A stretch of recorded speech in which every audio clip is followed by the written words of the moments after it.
বিশ্বের সামনে ফিলিস্তিনিদের মানুষের কান্না, ধ্বংসস্তূপে ভাঙা ঘর আর শিশুর আর্তনাদের সবই আমরা দেখেছি ফিলিস্তিনে কর্মরত সাংবাদিকদের মাধ্যমে। কিন্তু যারা এই নির্মম সত্যগুলো আমাদের দেখিয়ে গেছেন, আজ তাদের অনেকেই আর নেই। যুদ্ধে গাজায় একের পর এক সাংবাদিকদের হত্যা করেছে ইসরায়েল। মাত্র 22 মাসে নিহত হয়েছেন 2 শতাধিকের বেশি গণমাধ্যম কর্মী। পশ্চিমা গণমাধ্যমগুলো যে হত্যাকাণ্ড নিয়ে নীরব ছিল, বিটিভি নিউজের ধারাবাহিক প্রতিবেদন ভয়েস ফর প্যালেস্টাইন আজ আমরা জানাবো সেসব সাংবাদিকদের গল্প।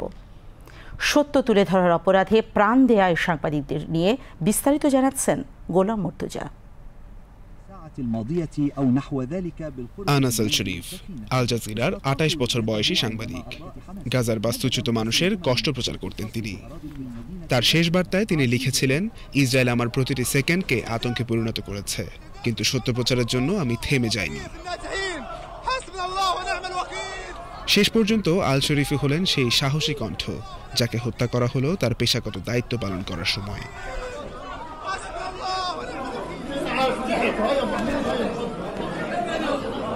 সালেহ আল জাফরাউই যুদ্ধ কভারেজের জন্য পরিচিত ছিলেন তিনি।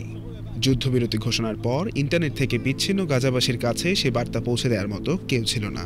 সেই সময় বুকে প্রেস লেখা জ্যাকেট পরে তিনি তাঁবুতে থাকা ফিলিস্তিনিদের জানিয়েছিলেন, যুদ্ধ থেমে গেছে। ইসরায়েলিদের পক্ষ থেকে বহুবার মৃত্যু হুমকি পাওয়া সালেহ আল জাফরাউইকে পরবর্তীতে সত্য প্রকাশের দায়ে হত্যা করা হয়।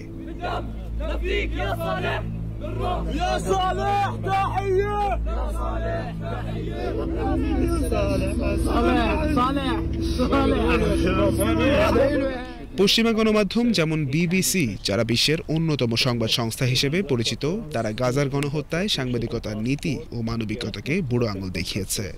গাজার গণহত্যা, সাংবাদিক হত্যা এবং নিপীড়িত মানুষের কষ্টকে তারা প্রায়শই উপেক্ষা করেছে বা দুর্ঘটনা হিসেবে উপস্থাপন করেছে।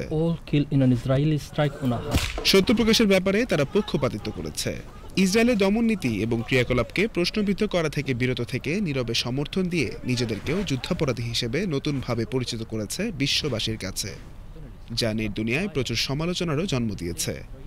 বিবিসি ও অন্যান্য পশ্চিমা গণমাধ্যমের এই অপসাংবাদিকতা শুধু ইতিহাসের নথি মুছে দেয় না, এটি মানবিক দায়বোধকেও ছুঁড়ে ফেলে দেয়। সাংবাদিকদের হত্যার নীরবতায় শুধু তাদের মৃত্যু নয়, গাজার মানুষের কণ্ঠ বঞ্চিত হয়েছে।